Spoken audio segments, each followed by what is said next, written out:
포함해서 제가 본질적인 문제를 말씀드리겠습니다. 기무사가 왜 작성했느냐?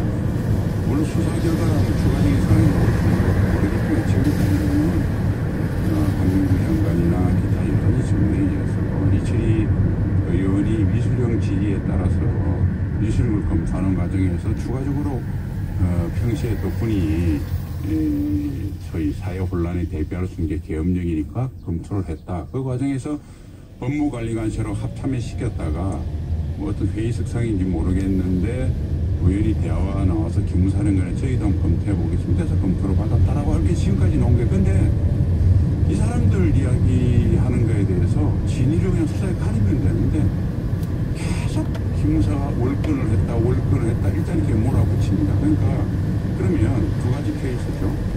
상급 지휘가 기무사령관의 상급자는 1차 상급자는 국방부 장관이고 2차는 대통령이십니다. 그러니까 상급자가 지시를 하면 일단은 검토할 수 있는 합법성이 부여되는 것이고요. 그런데 기무사령관 현재 직제력에 보면 군 관련 첩보에 그러니까 군인이 군대에서 수행하는 모든 법적으로 수행하는 임무에 기무사와 관련 첩보를 수집하고 의견을 낼 수 있는 해석을 여지가 있습니다. 그러니까 이런 것들은 나중에 법리적 다툼의 소지가 있으니까 더 이상 기무사가 월권을 했다고 확정 편향으로 이야기하시는 건 대단히 곤란하고요. 두 번째는 아까 뭐 국회의원 체포니 뭐니 했는데 물론 이제 그 문서에 보면 뭐 67페이지짜리 제가 다 읽고 3페이지짜리 요약을 했습니다. 지난주에 무슨 방송 출연할 일이 있어서 그러니까 대모법과 절차 설명이고요. 몇 가지 이제 제한상 해결책이라고 해서 썼는데 그래서 제가 그런 이야기를 했습니다. 거기서도 그게 위법적이고 조금 초법적인 사항은 아니 법리의 다툼이 된다. 그런데 그것이 내란 업무는 아니다. 내란이나 쿠데타는 어떻게 되느냐면요. 군을 동원해서 예를 들면 입법, 사법, 행정, 그러니까 5.16하고 5.17 생각해 보시면 됩니다. 동원해서 기존의 헌정지수를 다 무력화시켜요. 입법, 사법, 행정을 다 장악합니다. 국회의원 해산시켜버려요. 국회의원들 정치활동 금지시킵니다.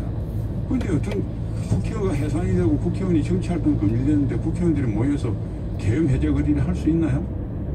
쿠데타는 그렇게 하는 겁니다. 그러니까 어떻게 보면 국회의원 체포라고 하는 것이 검토한 문건의 위법성의 소지는 법리적 다툼이 있다손 치더라도 또 설사 잘못했다 치더라도 그거 자체가 내란 음모로 몰아붙이지 안 된다 이거죠. 오히려 내란이 아니기 때문에 국회의원들이 해제 결의할까봐 겁을 낸다는 거죠.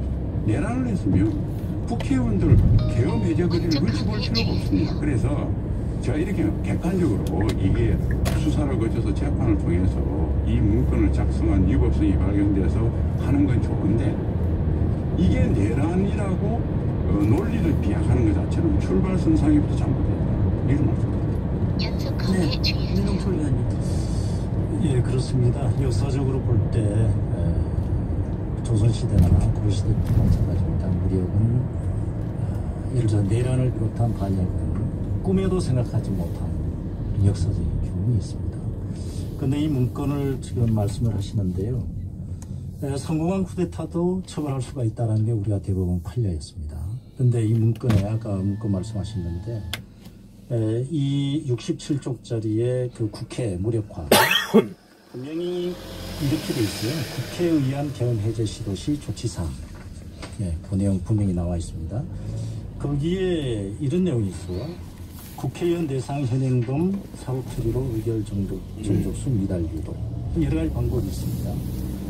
그리고 여당 의원들이 국회 의결에 해제를 하기 위한 국회 의결에 참여할 것을 방지하기 위해서 당정 협의를 거쳐서 불참을 유도하고 그리고 그까지도 모자라서 직권 상정할까봐 직권 상정도 못하게 되는 거예요. 그리고 그 국회의원들에 대해서 현행범으로 체포해서 또 막고요.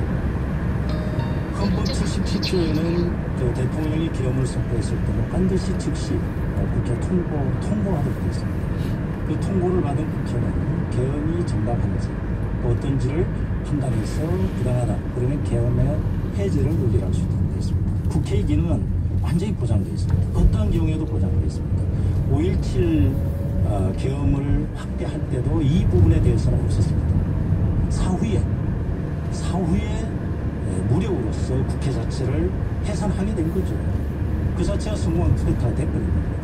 그러나 이 문건을 내용을 볼 때는 이 자체가 국회 헌법기관인 국회 자체를 무력화를 시도했다는 이 내용 자체가 문제가 된다.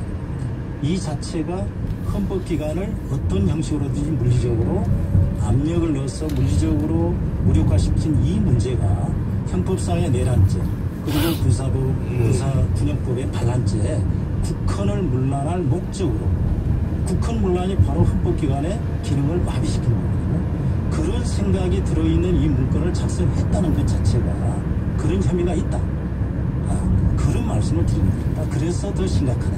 이런 말씀 드립니다. 네, 저 논의는 여기서 조금 마무리하고, 왜냐하면 저희가 이제 여기서 기무사에 관련돼가지고 여러 번 논의를 했습니다. 그리고 이 얘기는 끊임없이 반복이 되기 때문에 제가 지금 이동철 의원님이 이렇게 얘기를 하실 때 제가 조금 감탄을 했거든요.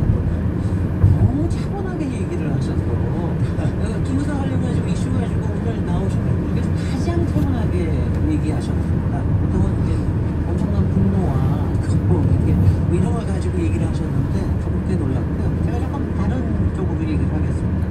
추미애 대표가 굉장히 강경 발언을 관련해서 얘기를 하셨어요. 기무사를 기획대 삼아서 오늘 정권 연명에 이용하려 했던 박근혜 정권의 최고 수능 추미애보다 누구였는지 밝혀낼 거다. 그리고 박근혜 정권에 그러면서 최고 수뇌부를 하면 누구를 가지고 얘기를 하시는 건지, 거기다가 한을 더 나가셔서 한국당까지 걸어냈어요. 이 책임에서 결코 자유로울 수 없는 당사자가 자유한국당이다. 뭐 이런 얘기까지 하셨는데, 이 부분에 대한 자유한국당 김주 의원님. 그 추미애 대표한테 제가 늘 느끼는 게 집권 여당에 대한 이상과 객에 맞는 용어를 좀 했으면 좋겠다. 막말을 너무 많이 한다 이런 생각을 가지는데, 오늘 우리 당과 관련된 이런 부분들도 좀 막말 수준이라 이렇게 봅니다. 적어도 막말했다 할지 모르겠는데, 여당 대표를 보고 막말했다 할지 모르겠는데, 저는